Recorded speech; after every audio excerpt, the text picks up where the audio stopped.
You take the reins, my friend. All right, sounds good. Thank you, Mike. Great match just about to get underway here. Robert Piersa, Ryan Lineham, a nice even 7-7 race. We're about to see some great pool, folks. Strap in. This is going to be a fun one. Is this working? There we go. Yeah, that's right. I can hear you. There we go. Yeah, I'm good. Yeah. It's fine. It's all good. Don't worry about it. It's called limited space. It's all good. All right. Looks like Ryan can see the 2-ball, but Let's take a look. Yeah. this is probably going to be a safety shot if I'd have to say, Oh, Mark. of course, 100%. This is a great match to watch. Oh, for sure. Yeah, these guys have played a couple times. Remember, I had a challenge match a couple years ago. These guys played, and then they played again in the Ship the Cash tournament, and then now they're playing again. 12, Rich Senna and John Leandro in a 7-6 race. Rich Senna goes to 7, John goes to 6. That's Rich Senna and John Leandro on table 12. Rich I would say he's going to thin this probably. goes to 6. See what he does. I play it that way. Oh, okay. I thought he would like thin it, from 2 rails underneath when near the 8. Yeah, definitely. It looks as though he's just about open, though. I think Ryan's got a shot Yeah, here. Ryan's got a shot. This could be the start of a very early first rack. Yeah, exactly. Both of these guys play really good high gear offense. Oh, yes.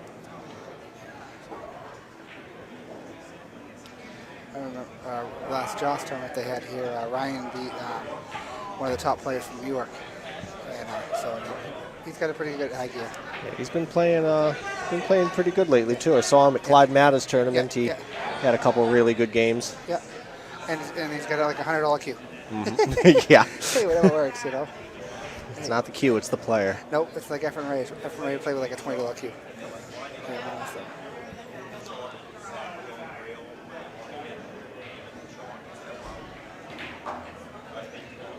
Nice position. Perfect. Because then he can come now, play the 6th next. Yeah, I see no problem too.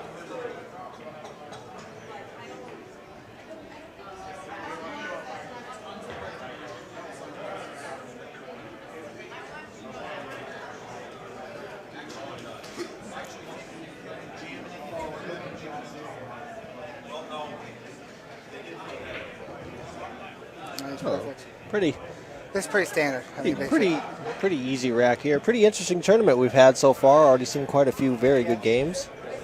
And as far as we know, I believe Joey Dupuis is on the 1-loss side. For those of you who were wondering, he was playing earlier and was up 3-0 and then ended up losing the next 5 racks. Definitely a little unexpected to see him lose 5 racks in a row. Also, Tom D'Alfonso, Shorty, he's on the loser side as well. So we got a lot of really good players on both sides of the bracket. Yep. And this is some winner side action here. Definitely. So Yeah, tonight so far, we're trying to bring back 32 tomorrow, right? Yeah, that's our goal because it's just like, 15 tables with 112 players. That's you can do the math. It's kind of, that's tough. Mm-hmm. Yeah, definitely. And then we're gonna have our open 10-ball tournament tomorrow. So. Be fun. Yes, and that's also restricted to 32 players. First come, first serve. Yep, first come, first serve. Yep. And there's the first one for Robert. Yep. He's up 1-0 over Ryan Lineham. I don't know which one. Again, this is rack your own. Yep. 9 doesn't count on the break, and it's winner breaks. All right, I'm gonna almost guarantee that this corner ball is gonna go in next. He's gonna make that 3 ball. Which one? We're looking at the 3? Yeah, 3 balls gonna go in the corner. Yeah, you know something. If I was a betting man, that's a man. That's a bet I'm not taking. I've been watching him break, and he's got a very consistent break right now. He played on the table twice so far, and he was making that corner ball very, very consistently. Yeah, I can attest that he's really been working on his break over the past few weeks. Down at Yale. No, that's good. He's been, yeah, for sure. It's something that he's always been very very diligent about. Yeah, because I remember when he beat Joey Dupuis in this tournament a couple years ago, his break was on and he didn't miss. He just did not miss. He could have spotted Joey 9-6. This is the way it was, So, but it's like any kind of handicap system you have, you do your best. and it just depends on the day. Speaking of the handicap system, a lot of hill games today. Yes, you know, a a lot of fairness in the handicaps today, for sure. So. You guys have really did a great job in making this tournament. They said the three ball right in the corner. Oh yeah, Bang. right in this corner easily. Yeah. Look at that, the 9 though, drifting to the corner. This could be a short rack, Mark. Yeah, this could be. Yep. So we'll see here how he's going to play this. You know, I mean, yeah, because you could play the one with outside English. You know, it's going to come 2 rails and play the 2-9. We got a couple questions here on the stream. Is Lucas still undefeated? As Yes, far he as I know, yes, he is. Yes, he is. And did Mario and Mark play yet? No, they're playing right now. Mike, yeah, they're playing right now. Yeah, they're Yes, playing. they are Mike DeMarco, right? Yep. Yeah, they're playing right now. Yep. So. Rob Okay, electing not to go for the combination, which, you know, I mean, how many high-level players, you don't see that very often. No, I mean, if you can get out, you can get out. You know what I mean? This is a tough table, so I mean, you got to play hit the ball good. Yeah, Rob's going to run packages more than he's going to try combinations. Yeah, no, he's very. These 2 players are very similar. They both are very high level players, and also very high offense. The only thing that makes me wonder here is the 6 ball. Yeah, it seems a little funny. Seems a little tight. Yeah, it's funny. See if we can get the overhead view of that. Yeah. It looks like it passes. Yeah. So I mean, okay, then he could probably just play it, but you got to get on the 6. That's the thing. You need to be straight. Yeah, this should be a relatively straightforward shot here. A little inside English. Like I said, you know, you have your speed has to be perfect. Oh, but now he can play. You know, you wonder with the speed that he hit that, he probably played it like that, to be honest. Here, who are we to question the choices between the 2? But either way, Mark is also running the tournament, as you guys all may well know, and because of that, every time there's a rules question, you may hear him pop away for a minute. Rob missed that 6 ball and left a nice easy combo, unfortunately, for him. So Ryan probably even this up once this 9 ball falls.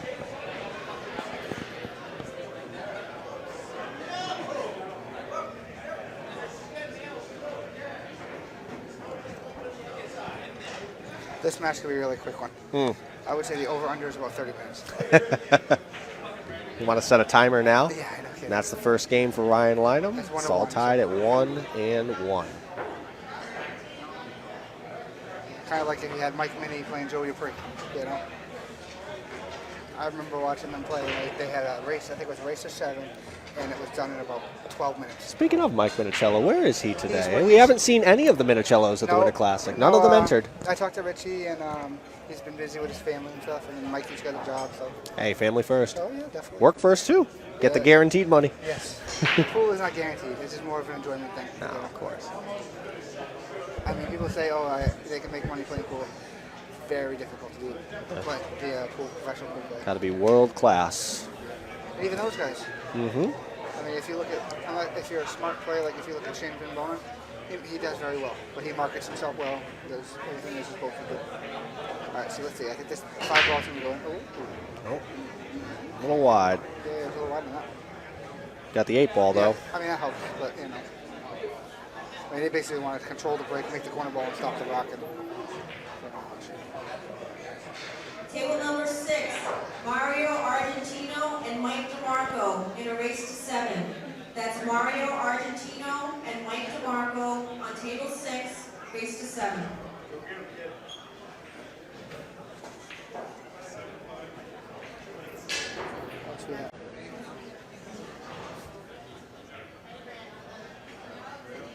Oh, that rolls in. Oh, yeah, that rolled in. That did look like it rolled out. That didn't look like it went straight at all. No, that went like a little dippy-doo. No. But, you know, like I said, every table's not going to play perfect. This is an opportunity here. Pretty open rack. Yep. Very well could be 2-1. A couple well-timed shots.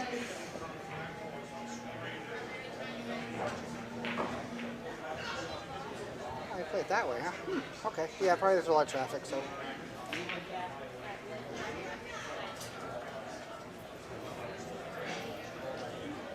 I think he elected to just get short side there just because it's so much easier to get to the 3 here. You can just kind of play it naturally. Yeah, that's true. You can, yep. Yeah, nice shot. Yeah. like I said, it's different angle from up here than That makes the rack so much easier to be able to get on the 3 like that. You know, now it's basically nothing more than one rail position and stop shots. Yes, I agree. So now you can just like roll, play the 4 on the side, roll up. You know. As I was telling Mike before you popped on, you know, everybody's been wanting to see this match. I've been hearing a lot of people out there. As soon as you called it, everybody stared buzzing. Of course, oh, Rob playing Ryan. Yeah, of course it's gonna be that side action. Even race. Everybody wants a piece of the action here. Oh, of course, it's a big match. And you know what's kind of funny though is like Joey Dupree's out of the tournament. Joey's out. He's out. Yeah, he got I was wrong on that. I thought that he was on the loser side, guys. No. He just got lost. I think he lost 5-2. He just lost on the loser side, 5-2. So Joey Dupuis out of the tournament. Probably one of the spot-on favorites. He was one of the blind bids. Yeah, what did he go for? About 360 in the Calcutta? I think something like that. My goodness. And then he had a lot of Lucas went for a lot of money too. Yeah. Table number 10, Mike Salick and Rich Borelli. Race to 5. So, I mean, All right, Mike Salick and Rich. That's game number 2 for Rob. Rob up 2-1 Race to 5. in this race to 7 between two titans. Cody on table 13, race to 7. I mean, I think it's fair. Like I figured out with like the table and stuff. If I bring back 32 players, if we start the morning matches at 10:30, we have like 2 solid hours to get everybody back to like the morning. Yeah. So you figure 2 solid hours to get to 13 through 16, and then it's manageable for the rest of the day.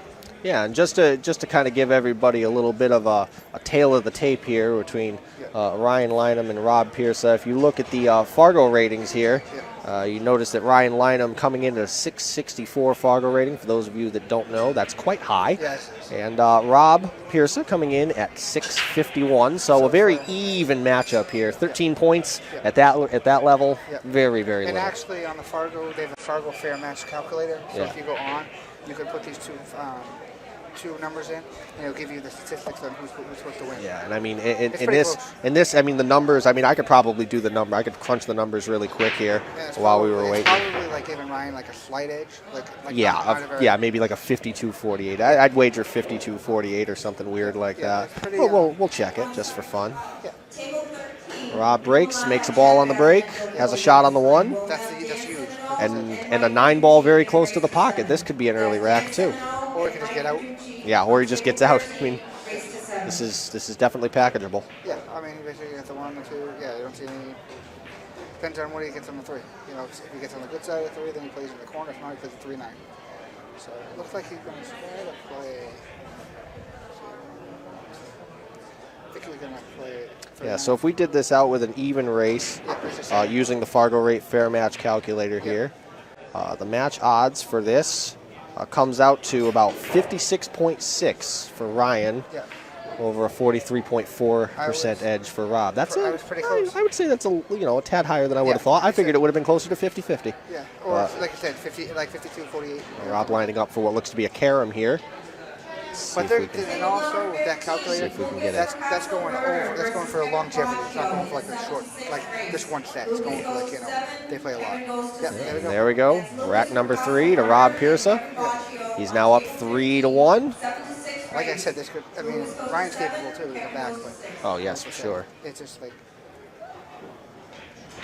that early lead always quite important. Puts the pressure on the other player. Of course, Ryan. When was the last time I think Ryan felt pressure in a game? Probably a long time. And honestly, he loves action matchups. This what makes him play hard. He plays really. Some people play really, really good for money. Some people play really good tournaments. Yeah. Ryan does better for the action. He enjoys it. I think it just gives him like the extra fight. For what little matches I've seen of Ryan up close and personal, in person, seen a lot of matches on the stream, but of course you don't see what's on the side. You don't see how they're reacting in the chair. I mean, Ryan is stone faced. He's sat there for the last couple racks. He hasn't moved. He knows. He knows what it takes. He just needs one opening. That's it. He needs one opening, and that might be the opening. I mean, that's what I said. So. Couple balls on the break. The 1 and the 4 tied up. The 2 ball. Oh no, 1 and 4 is not tied up. He can make the. Well, I mean, I just mean close together. I shouldn't say tied up, but the 2's nice and easy. This is not looking too bad. No, I don't see a problem here. You got wanted to. Yeah. Update on the Mario They Mike just- match. tell- They tell- just began. Yeah, it just began. So tell him it was a little. Mike had to get everything. Yeah, I set. believe Mike just racked, so it could be Mike up a game at most. Yeah, I at the think moment. Yeah, Mike won the first game. I would say, yeah, they don't even have scores on the beads yet. So yeah, Mike just won the first game. It's 1-0. Yeah.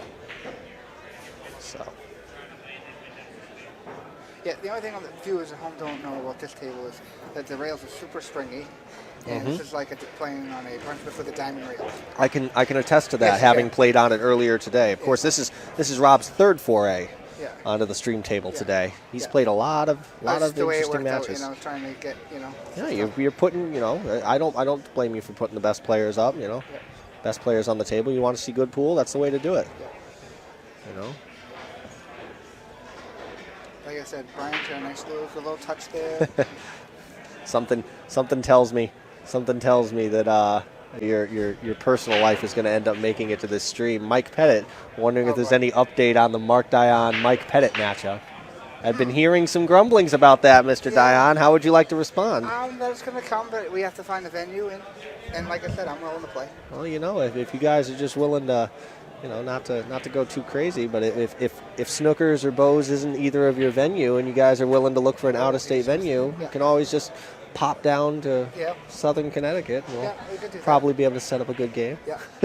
No, like I said, I'm going to do it. I just got to figure out where we want to do it. It's either going to be at Sticks and Stones or it's going to be here. Oh, okay. Those are the two places. Both great establishments, by the way. Because what it kind of wants to do is Clyde wants to do a tournament and kind of like have it as like the feature thing. That's what we'd like to do. So,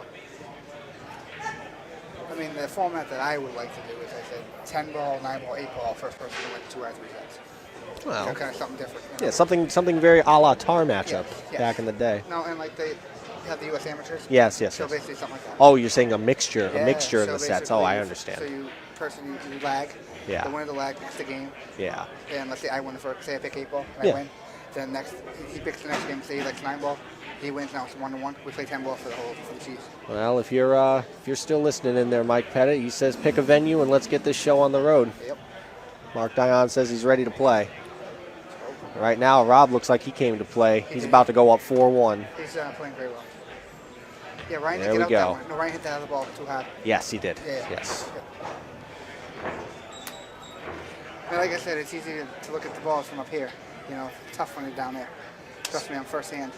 Speaking of, you guys are watching the Winter Classic, just so you know. This is from Mark Dion Promotions. We are at Snookers in Rhode Island. We are enjoying a lot of really good pool here. You guys are just having a blast out there. Of course, we have a lot of great sponsors: AZ Billiards, Fargo Rate, Billiard Mechanics of America, just to name a few, the USAPL.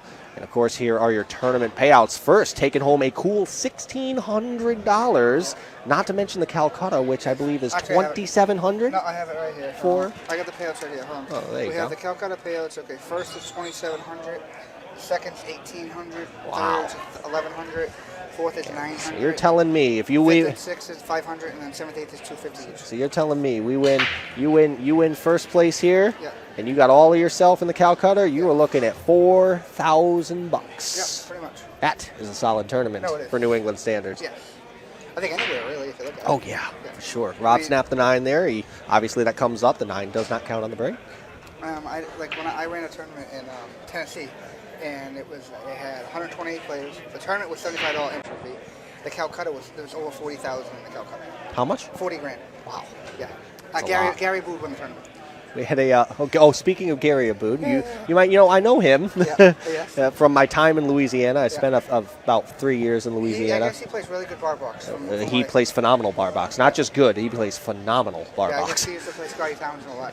Yes. Speaking of Scotty Townsend, they had the second annual Scotty Townsend Memorial earlier this year. You want to know what the Calcutta between all 3 events? They had a 10-ball event, ring game, a 1-pocket event that was a $1,000 entry, and then of course the $75 entry 9-ball that had $10,000 added. You want to know what the combined Calcutta for all 3 events was? 80 grand. Oh, way more. How much? About $130,000. That's unbelievable. That's unbelievable. That's pretty cool. I don't know where the money came from. It came No, from all over in the because Southeast. They, but because they support him. You know, he was a great guy. yeah, There was somebody told me the first one, Yeah. the first year. Yeah.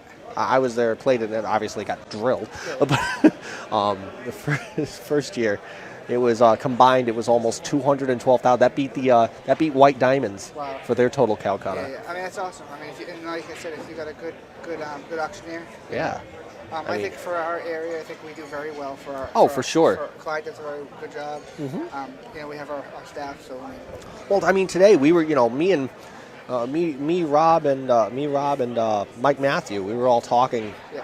earlier while we were just hitting balls, just while the Calcutta was going. Yeah. We got through the upper bracket, and we were saying, "Wow, there's a lot of money in this Calcutta." Yeah, I mean, it's just about $8 grand. I mean, it's just nice. Yeah, I mean that's, when you get $10,000 in a Calcutta for an event like this, on top of adding $3,000 and $2,000, that is, adding $2,000 and all the tournament entries. I mean, you're talking a tournament that just it's hard to beat it. It's hard to beat it around like I here. said, if you're putting up $70 to win 1,600, okay, $70. That's it's like 30 times your money. I mean, and then you figure your initial investment in the Calcutta. Let's say somebody gets themselves for $20. Yeah. Like last year, the winner, basically the Calcutta was similar. The gentleman who got the kid Bobby who won the tournament last year. Oh, Bobby Hooker? Yeah, It was Bobby Hooker, right? Yeah, he got himself for $20. Wow. And he won $2,700. Well, that's a pretty decent run on your money. That's Yeah. what, about 135 to 1? Yeah, just about. Pretty sure no casino in the world could give you those odds. No. I mean, like I said, he played good. Joey missed a few shots, and so I mean. Oh, even the tour championship Yeah. last year at Bo's Billiards. Yeah. You guys put together. I don't even know. I know the Calcutta was just as big there, if not bigger. It was a little bit bigger. And the guy that won it. Yeah. I mean, obviously Joey went for big in the blind, but with Ryan Urso getting second, I mean, I only got him for I got him last year. I only got him for like $220, and we split that 3 ways. So, Yeah, so that's not bad. I mean, either way, you still get an amazing return on your investment. Yes, and that's what we try to make it. We try to make it where you figure out, what everybody's kind of investing into it, and that they're going to get a good return on their money. Yeah, for sure. And that's the whole thing. This is a testy little shot here for Ryan. It is. I'd like to see. I I mean, he wants to thin it. I know he wants to thin it and try to come behind the 8. don't really know how much of it he can see. Oh, okay, then I don't know what he's going to do there. He's definitely going to thin it. Yeah, that's but what I'm saying. So he tried to play it. wow. Oh, he tried to play it. He almost made that too. Like I said, that's kind of like what he wanted to do. Leave him there. Leaves an open shot though. But you got to leave him distance. Anytime you want to make ball separation, you want to make it as far a long shot as possible. It's like when you're playing, like, I'm not saying anything, but if you're playing people that aren't young, and you leave them distance, Yeah. that's the biggest thing. Of course. Yeah. Well, even me. exactly. Even me too. I played my second round matchup. I had a lot of shots that were stuck on the rail, and Tough. I know I got to go back home and just drill them. Yeah, you got to practice staying down. I definitely had issues trying to hit off the rail today, and it really hurt me. Yeah. It partly cost me the match. Yeah. But But, I mean, you I make those mistakes, and of course, playing Mario Argentino, I was playing him in the second round. I mean, he just makes balls. He's just consistent, Yeah, I mean, he He's plays just one very block a lot. consistent. He plays He don't one rattle block. much, No. and just played him. Yeah. Every chance. Yeah. He's a good player. Yeah.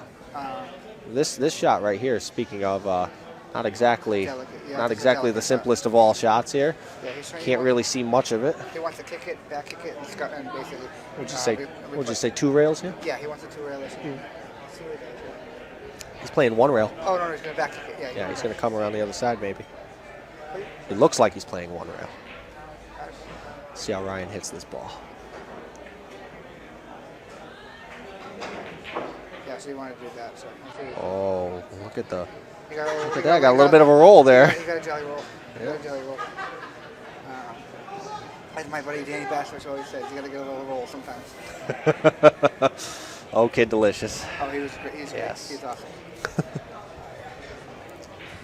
Always like that autobiography they did about him. Oh no, I read the book, and the book is so funny though. It's true, like 100. I bought it for a friend of mine. She's relatively new to the pool world, but she can't get enough of it because part of it is in an area where she knows a few of the people that were in the book too. So now she feels like she's included. Yeah. Oh yeah, definitely.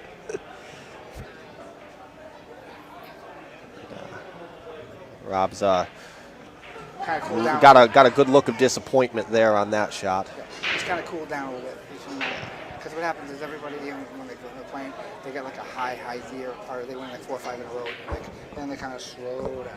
Yeah, Because it's hard exactly. to maintain that high level. So we got Clyde playing. Yeah, you almost gotta pump your brakes for a minute. Yep. We got a good match over there. We got defending champion against Clyde Matter over on table. Oh, thank you. That's okay. It's okay. Oh. Is that pink lemonade, or is that a spiked version of said drink? No, it's pink lemonade. Oh. I'm not supposed to have it, but Well, it's very tasty. It looks very tasty. I'm not supposed to have it part of my diet, but I told him to do half and half water, half lemonade. So I'm trying to lose weight, get myself set up for this match. Though. I think if they just add a particular liquid of choice to mine, I'd probably enjoy that drink just a little bit more right now. Feel like I was on a beach rather than in a room. Yeah. And actually, we have a lot of females that play in the tournament too. I think we Yes. have like 7 or 8. I think that's not bad. And honestly, just going back to about the tour, we've done very well this year. I mean, we had a partners tournament. We had 128 players. I mean, 64 teams.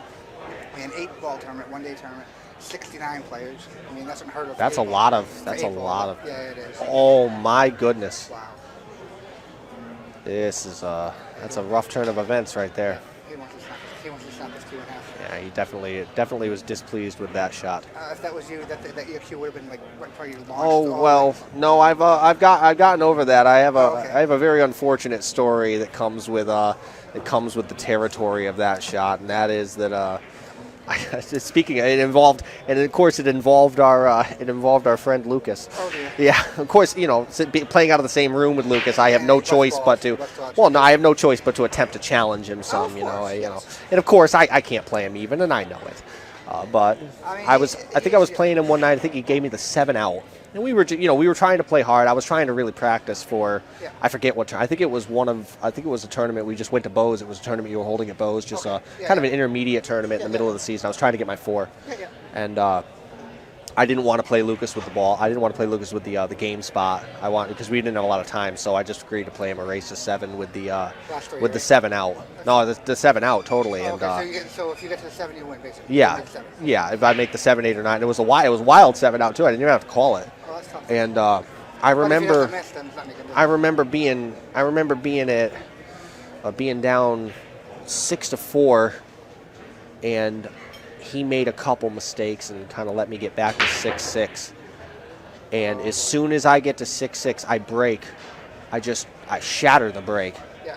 And the ball immediately jumps off the table. And I don't know why this was my gut reaction. Maybe it was because I didn't want to lose to him. I don't know. But in the rage of seeing it fall off the table, I remember just throwing my cue on the ground. Of course, I was using a BK3 at the time. Nice. And I just got it. I'd only had it for 2.5 months. Yeah. And I remember throwing it on the ground, and it broke into 3 Yeah, I was pieces. gonna say, I must smash into a million pieces. And I was like, I didn't realize what I'd done until afterwards. Like, Would you know? After all of that, he gets ball in hand. Yeah.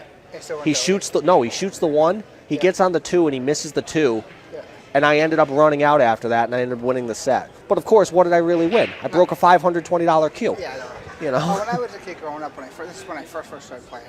I used to play. I had a friend that used to kind of bust my chops, so I played him for money, and I lost. And I took the cue. It wasn't expensive; it was like $100. Yeah. Took it right over my knee and smashed Oh, into it. goodness. And what he did was he took the shaft and kept the shaft, and he goes here, and he beat me with my own shaft.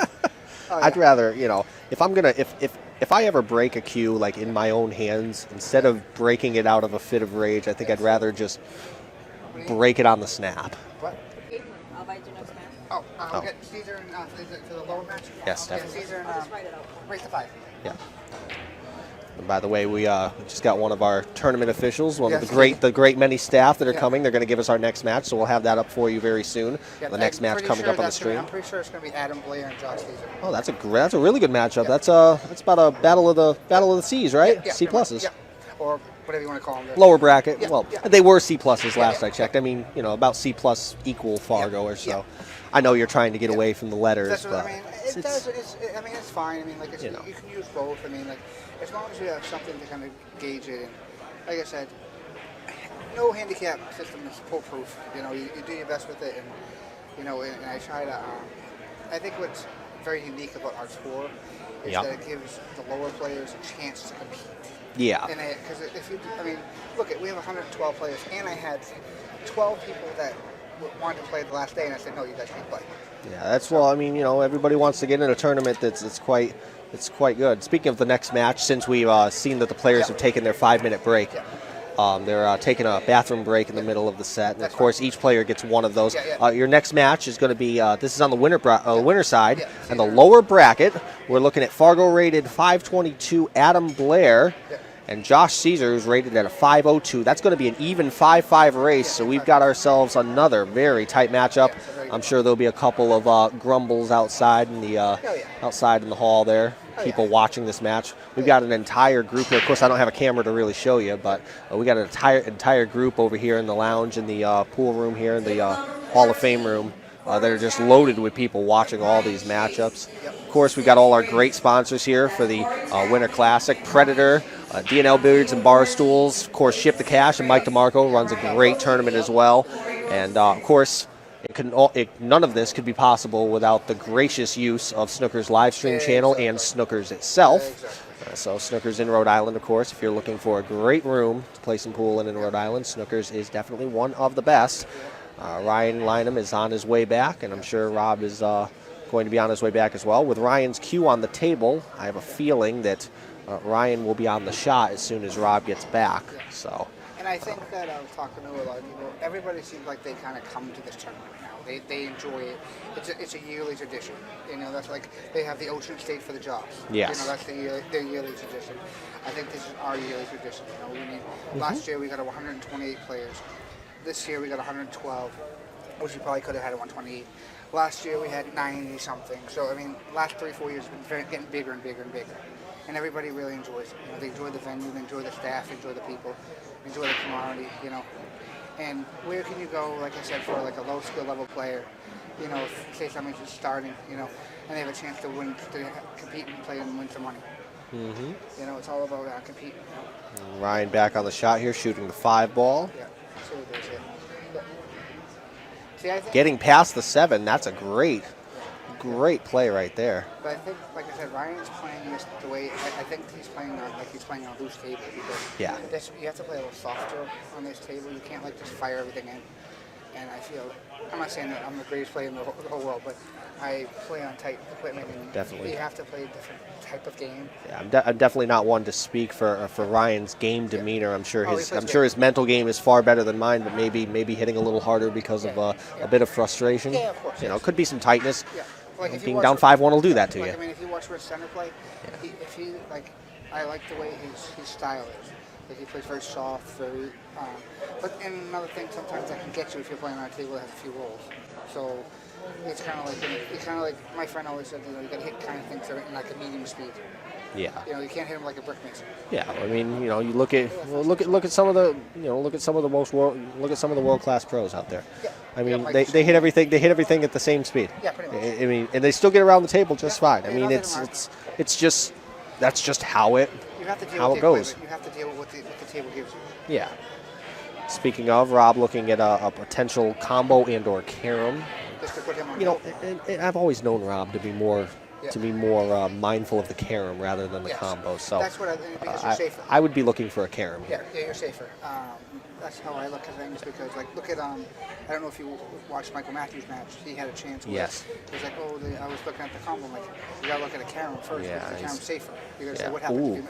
Speaking of caroms, that carom did not go. It did not work. No. So. But when you carom ball, you kind of protect yourself. And now we're looking at He was gonna play this now. He's gonna play it. Could be just a two-way shot here. Just play the 6 and I'd play maybe it. hope to make the 9. If not, you get position on I the would 7. billiard it a million because if you hit it the way you're supposed to, that 6 ball's gonna go up towards the 7. I'd say Ryan's probably just going to attempt to run out here. I mean, Yeah, he could do why it. rock the boat? You know, Yeah, that's true. I guess if you can get that. a guy his caliber, he's not getting out. Table number 11, Emily Katie versus Sandy Costan. 5-4 race. Emily goes to 5, Sandy goes to 4. That's Emily Katie and Sandy Costan on table 11, 5-4 race. Emily goes to 5. Ryan Sandy calling goes the to 9. 4. saying the easy shot either. Obviously with the 8, it's not. But obviously the 8 not expected to pass. This is the pocket of doom. It really is. People don't realize. This is the pocket of doom. Oh, he drilled I it. hit a good play. Drilled it. I'm just saying, I played a running match here, and I missed a bunch of balls. I still can't believe how they didn't go. It's like, I think that pocket is tighter than every other pocket in the Jordan table. They say I should get into broadcasting at some point there, Mike. Funny how that works. I can actually take the things that I've learned as a meteorologist and personality on air and put them into the world of pool. Of course, speaking of other streams and such, you will have a great streaming service when you come to my home location. Yes. I've been working very closely with Bobby Hilton to get you a nice 2-camera stream set up, and also a little bit of microphone action as well. That's not good to know that my friend Mike Matthew just came up and said he dogged his brains out. That could mean that maybe we're going home early tomorrow, because that could possibly mean we're both out of the tournament. Is that correct, Mike? Yeah. Oh, no, that's not good. Or you can play 10 ball tomorrow. Yeah, unfortunately, possibly. That's up to Mike, really. But. Mike's playing 10 ball tomorrow. Oh, really, is he? Yes. Oh, Ron, you're sub 5 too? Yes, he is at the moment. Yes. Mark, can we get on here? Let's go. What? Me and Timmy time. What? Really? You kick me out? All right, you guys can kick me out. All right, Yeah. Oh, well, I guess Mike Matthew attempting to come in. Oh, we're not firing you, Mark. We're just giving you a break to do tournament director things. Wow. So. I can't. Again.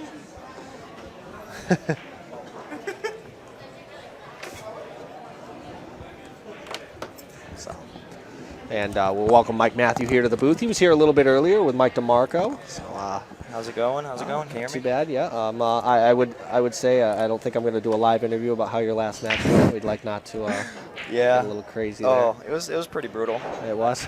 Yeah, well. he got a couple 9-ball combos off of a break. Ooh. One being mine, one being his, and then I was down. I needed 2, he needed 1, and I just missed the routine 9-ball to get on the hill. Wow. Not happy about it, but Yeah, well, what are you gonna do? Unfortunately, our journey in the Winter Classic is over, my friend. I never played good here at Slickers for some reason. I don't know why. Maybe we should just take up golf or beekeeping.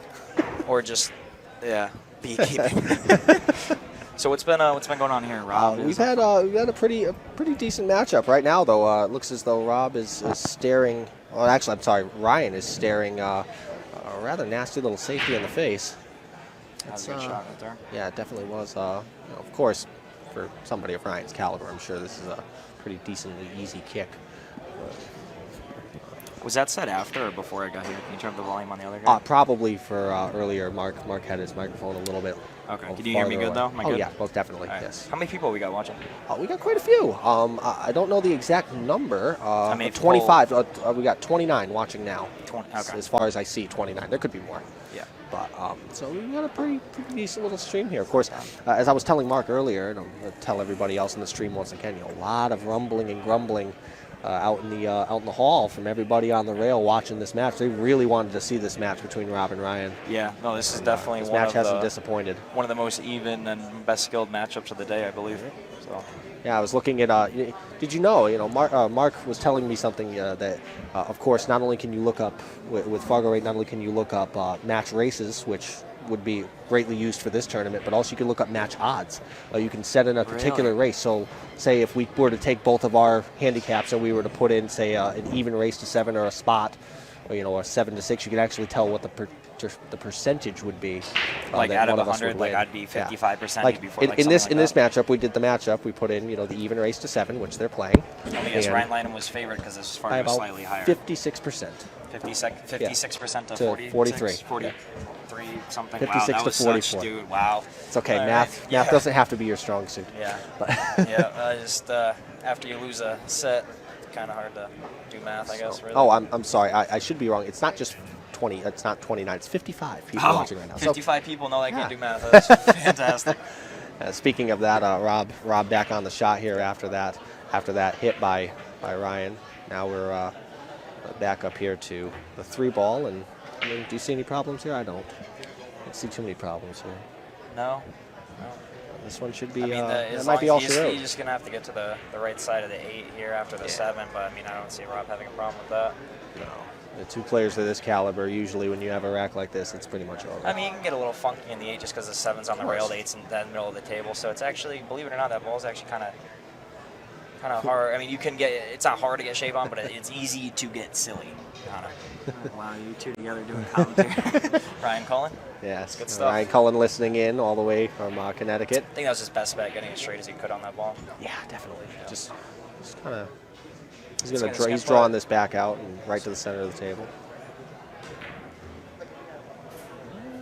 See, a little funny, but I don't see a problem. That's not that bad. I mean, you couldn't really. Do you play the 2 short rails, or do you just play the 1 short rail and try to come out on the 9 there and hold it for it? In this case, he's probably going to go longer. I mean, it's harder to have to pull the ball like that, especially if you're, looking at cloth that you don't play on every day. I mean. Yeah, no, that was a good speed. So, this will put Rob on the hill here. Yes, it will. Here's the shot. And Robert's up. That would be Robert Piersa on the hill.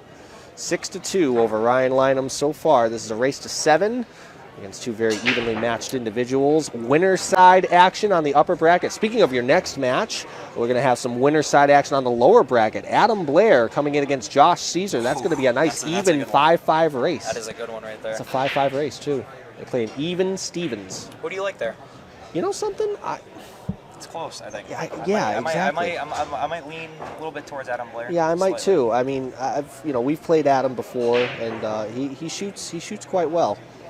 Josh, I've only seen him shoot a few times, but the couple times I've seen him shoot, I've also not seen him miss much. I mean, he also went for 250 in the Calcutta. That's a significant amount. Not sure what's Mike, going on there. We got a couple squawks there. Mike Pettit coming in at 5-3 for Adam Blair. So get your money up, folks. It is a race to 5. I mean, anyone can be favored, but anyone can also win. I'm sure everybody out there will already be putting the bets down. So. Rob's been breaking good on this table. Yes, he has. I think he's only missed a ball on the break once so far on this. Unfortunately, he doesn't really have a shot here. The 4 is kind of funky. He's going to opt to push here. Yeah, there's no kick safe. That's I don't think that you would want to risk the rack on a kick here. Yeah. I mean, who knows? See, the thing about these caliber players here, you can make one mistake, and then Ryan can string 3-4 together, and change the whole set. Yeah, so you can't make any mistakes. We were having that conversation. Me and Mike were having that conversation earlier, and I'll bring the question up to you. Okay. You look at the question of one of the age-old questions in pool is the guy on the hill or the guy that battles back to the hill the favorite going into the hill match? What do you think? It's a tough question. How many? I mean, there's stipulations here. How many games did they win in a row? Well, yeah, that was something that I had mentioned before. How many did they come back from? Also, okay, based on my personal experience, who would you rather be? Would you rather be on the hill first, or would you rather battle back to the hill? I feel like it's a weird question because like I feel like I've had it go both ways so many times that it's almost like I'm not too sure how to answer that. I would rather just win the match, honestly.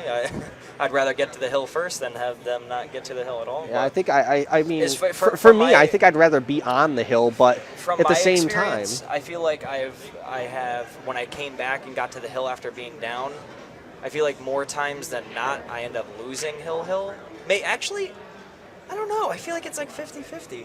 I don't know, because I've had some crazy comebacks and one on the hill, but I've also a couple of times I've came back and lost. Actually, last year here at the Winter Classic, I battled back to make a hill on the loser side, and I scratched on the break, and he ran out on me. So that's I was about to say, until you said that, I was going to say that's a very confusing and non-committal answer coming from Mike Matthews. Yeah, it wasn't very direct.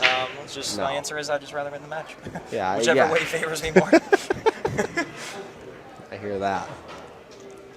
I mean, you definitely, if it's winter breaks, you obviously would like to be the one that gets on the hill second. Well, this is a great safety by Ryan. It is really good. But even if Rob if he gets ball in hand here, I mean, Ryan, I don't see Ryan getting out of this. I mean, some of the balls are tied up, but I mean, this could also turn into a situation where maybe Ryan, attempts to go for the 3 safe. Rob makes the hit, but doesn't make the rail. I don't see a shot here that. Yeah, okay. He can if he thins the 1 and plays the cue ball. off the end rail here. You can bring it between or behind the 4-8. You like that or no? Because if he pushes the 1, I think that's at this actually point, not a bad shot, I don't think, because you have the 7 too. You have like a wall of blockers there. I think at this point his big to do here will be get to the 4 ball and figure out a way to Save him get there. another ball in hand. Does that 5-6 combo go, Tim? I do not believe it does. It does not look like it does. Robert also can't see the 1 here. Of course, this should be a relatively easy kick. So Well, he might actually end up breaking the 5-6 out here. possible. He could also end up sticking him in the stack too. Oh, he tried. He tried, yeah. Just a little too full. I think. Might have hit it too good. Yeah, I think he can make this ball actually. It's hard. It's always hard to tell when you're not at the table.